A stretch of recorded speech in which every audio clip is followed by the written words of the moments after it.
Ibrahim Kamara, chaîne YouTube supprimée. Pierre Monet, banni de YouTube, donc il a supprimé plus de 200 vidéos.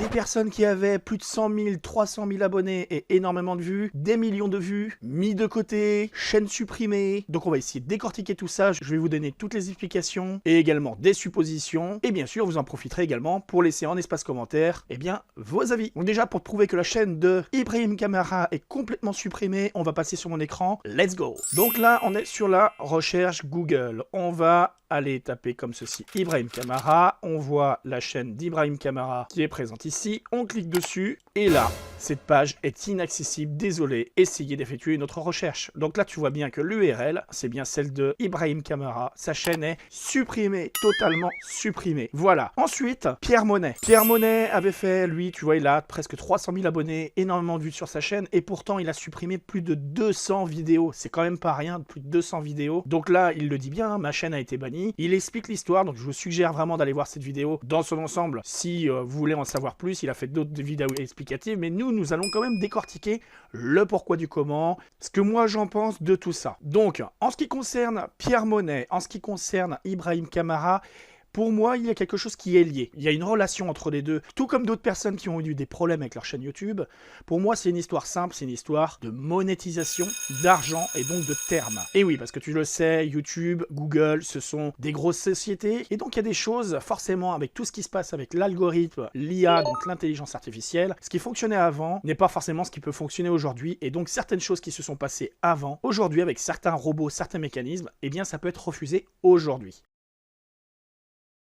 D'ailleurs, si tu l'as remarqué, tu as peut-être été confronté à ça, tu as peut-être déjà eu une vidéo YouTube supprimée ou reçu des avertissements, des strikes sur des vidéos que tu as produit à un moment et en fait un an en arrière par exemple, et tout d'un coup tu reçois un strike sur quelque chose qui jusque-là fonctionnait et ne posait pas problème, alors que tu avais mis ta vidéo en privé, en non répertorié, qu'il n'y avait aucun problème au niveau de la monétisation ou également de ce que tu disais dans ta vidéo, et tout d'un coup, un an après, 2 ans après, on te met un avertissement. Puis des fois, une semaine, 2 semaines plus tard, tu reçois un deuxième. Moi, j'avais déjà eu ce type de choses, ça m'est déjà arrivé sur ma chaîne. J'avais des vidéos qui avaient eu plus de 100 000 vues, un truc comme ça, et j'étais obligé de tout simplement supprimer pas mal de vidéos. Et donc cette succession d'événements faisait que j'ai eu peur pour ma chaîne qu'elle ferme. Donc heureusement que j'avais une chaîne secondaire pour pouvoir continuer un petit peu à faire des vidéos YouTube tout simplement.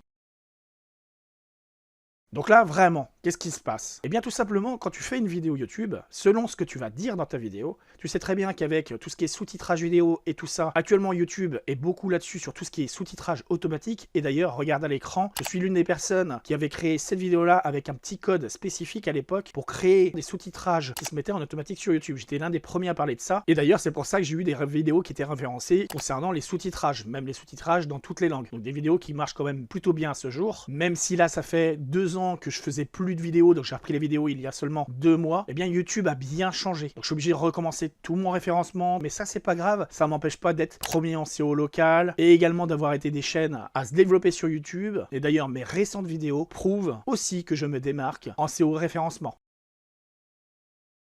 Donc il faut bien retenir, il ne faut pas avoir peur de tout ça, il ne faut pas avoir peur de YouTube, mais il est quand même bon d'avoir une autre source de revenus, autre chose à côté. D'ailleurs, c'est ce qu'il explique Pierre Monet aussi, s'il n'avait pas une autre activité à côté, imaginez, sa chaîne elle ferme, quelqu'un qui vit de YouTube, s'il n'a pas d'autre activité à côté, si t'as une famille, des enfants ou autre chose, même toi, t'as ton confort habituel et demain on t'enlève YouTube. Tu n'as plus rien, tu n'es plus rien. C'est pour ça que moi j'ai fait le choix, j'ai la société MOL85, mais j'ai également d'autres activités à côté. Et donc on en revient à l'IA, l'intelligence artificielle, puisque comme tu le sais, si toi tu me connais déjà, tu sais que je travaille beaucoup tout ce qui est système LLMS, plus intelligence artificielle, je fais du script, du code, donc tout ça forcément ça me parle et ça m'interpelle. Donc oui, il est important de faire attention à ce qu'on dit dans les vidéos. Des fois il y a des mots-clés, des termes qui sont utilisés, et ça peut faire un blocage. Les algorithmes le reconnaissent comme si tu voulais forcer les choses, comme si tu étais un spammer, ou comme si tu utilisais des termes qui n'étaient pas adaptés. Et des fois, le temps que ça rentre dans la base de données, dans l'algorithme, des fois ça peut mettre du temps. Voilà ce qui fait que ça déclenche des fois des avertissements beaucoup plus tard. Alors je te cache pas qu'il y a certainement aussi la thématique des fois qui peut y jouer. La thématique de l'argent, le business en ligne. Attention, parce que là comme je te l'ai dit, Ibrahim Kamara, c'était une chaîne qui parlait, tu vois, créer de business, tu vois, ça parle, créer un business en dropshipping, dropshipping, e-commerce, etc. Gagner de l'argent sur YouTube. Tu vois, il parlait que de ça. Sa chaîne était vraiment liée à ça. Eh bien, Pierre Monet, c'est pareil. Lui aussi, il parle d'argent. Avec une petite notion différente, c'est que lui, c'est plutôt ses vidéos, c'est plutôt tourné dans le fait de faire attention à ne pas se faire avoir avec des applications ou autre chose qui te promettent mondes et merveilles. Et lui, c'est une personne simplement qui testait